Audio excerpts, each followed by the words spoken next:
We have a working app and you've learned a bunch of new concepts, but we've got one more thing to add to that before we wrap up. Let's refactor our code and remove our custom JSON parsing solution to use Swift's built-in features. I'm only going to touch on the high-level aspects of this topic though, because it is a pretty vast topic. But don't worry, we have more in-depth content following this course. And in doing this, you might think that the work we've done so far was a waste. I wouldn't frame it that way. There was a good reason for the custom solution we implemented. As you'll see in a second, the solution we're about to implement will seem like magic because the foundation library is going to take care of most of the work for us. In Swift 4, one of the new features that shipped was a protocol and a set of related types that allowed for the serialization and deserialization of custom data types without much additional code. Serialization and deserialization is a fancy way of saying converting from a data store format like JSON into a model and vice versa. The way we're going to parse JSON this time around is using a protocol named Codable. Let's walk through the solution first and then we'll break it down. We're going to make a few changes that will break a lot of our existing code, but that's okay.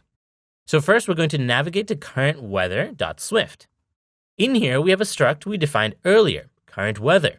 Let's change the type declaration up at the top here to conform to this new protocol, Codable. So space Codable. This shouldn't change anything, and there shouldn't be any additional requirements for you to add. Next, in the same file, we're going to get rid of the extension down here where we define the key type along with the failable initializer that takes a JSON dictionary to parse. So everything below this, just go ahead and get rid of it. Now, you'll get errors when you do this, but that's okay. Let's ignore any errors that pop up for now. Next, we're going to navigate to weather.swift, and we'll do the same. So we'll make weather conform to Codable, and we're going to get rid of the extension where we have our custom initializer. The Codable type includes a lot of default implementations provided in protocol extensions and through some compiler magic. While it seems like we don't have to do anything here and it's just an empty protocol, there's quite a bit going on, which we'll come back to. Okay, so the next step is to go to the Dark Sky API client Swift file, and up at the top, we're going to add a new stored property. So right below the downloader, we'll say let decoder, and this is going to be an instance. We'll assign an instance of JSON decoder. This type, JSON decoder, is part of this Codable functionality and will handle most of the decoding work for us, if not all. When we task JSON decoder with parsing, we don't even have to do the work of converting from a data type that we get back from the network request to a dictionary representation that we did with JSON serialization. All of that is handled for us. So in fact, we don't need our custom type JSON downloader. So let's get rid of the stored property that we have.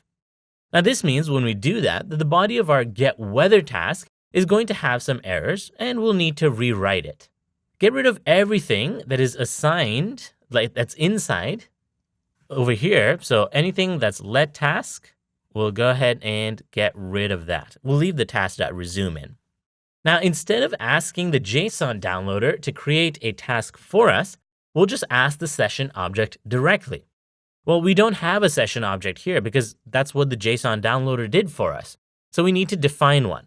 Now, it's easier to just go over to JSON downloader and copy paste everything up at the top. So from let session all the way down to the convenience initializer, we'll hit copy and then we'll go back and after the decoder, we'll paste that in. Okay, now we have this session object back inside the getWeather method. We can use it to create a task. So let task equal session.dataTask, and we're going to take a request with a completion handler. So we'll say request here, and we'll do this as a trailing closure. So data response and error in. We'll keep this simple. We'll check that data is not nil. If it's nil, we'll check that error is not nil. So we'll say if let data equal data, else if let error equal error. Now, in the error case, since there is an actual error already, we can send that back up to the call site. Right now, our completion handler restricts our error types to a dark sky error instance. We wrote this type earlier because there were several errors that we needed to define. Now that we're going to be using foundation objects directly, we're going to specify a generic error type and propagate the errors up the call stack. And that's because we're going to have different kinds of errors that's returned by the JSON parsing process, a bunch of errors from the networking process, and we're going to change this to allow all of them to go through. So we'll say weather completion handler. The second argument that the closure accepts is an optional instance of just error. And we'll do the same thing with the current weather completion handler. When we do this, we'll have an error up at the top of our method body. This isn't really an error. Now that we're specifying a generic error value, we need to be explicit and specify that this value is of type dark sky error. So the error here really is that the compiler can't infer what instance we're referring to. Okay, now back down here. In the error case, we'll just say completion, pass in nil for the model instance and error for the error. Back in the data case, we know that the data exists, but before parsing this into a model, let's check the response. Again, this might seem silly, but there are several APIs that return valid data even when a request wasn't carried out successfully. So some APIs might duplicate the status code in the response, or even provide a reason as to why the request failed. Either way, we can't assume the data object contains the values we desire. To check the status object, we need an instance of HTTP URL response again.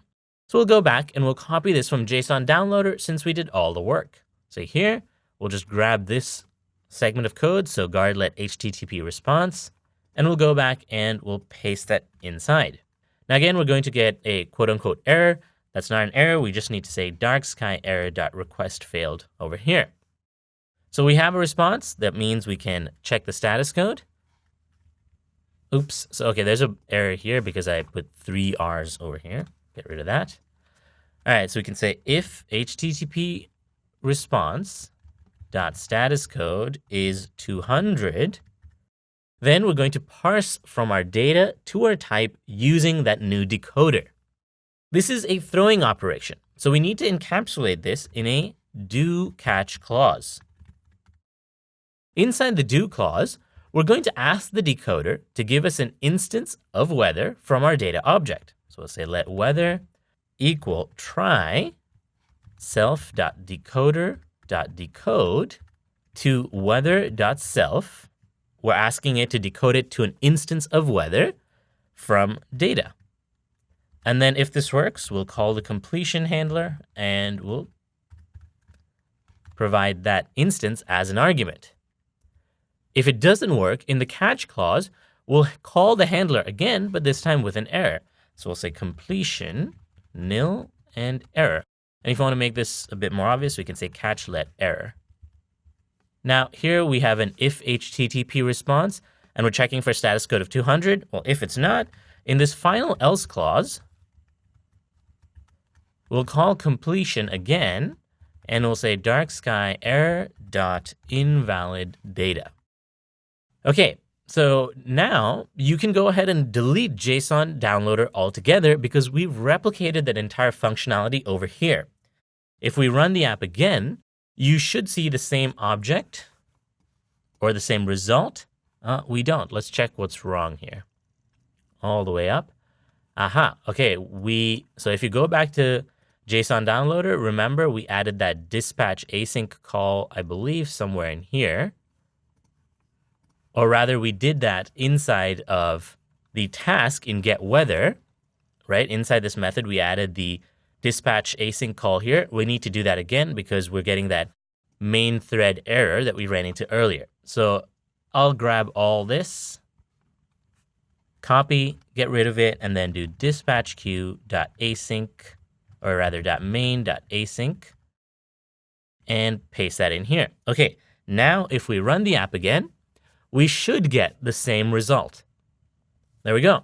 So pretty cool. Everything that we had implemented, with our own solution, where we used a failable initializer and we parsed each key and cast that to each value type, all of that has been replaced with this single line of code. So as you can see, this Codable and this new set of protocols, new as of Swift 4, is pretty powerful.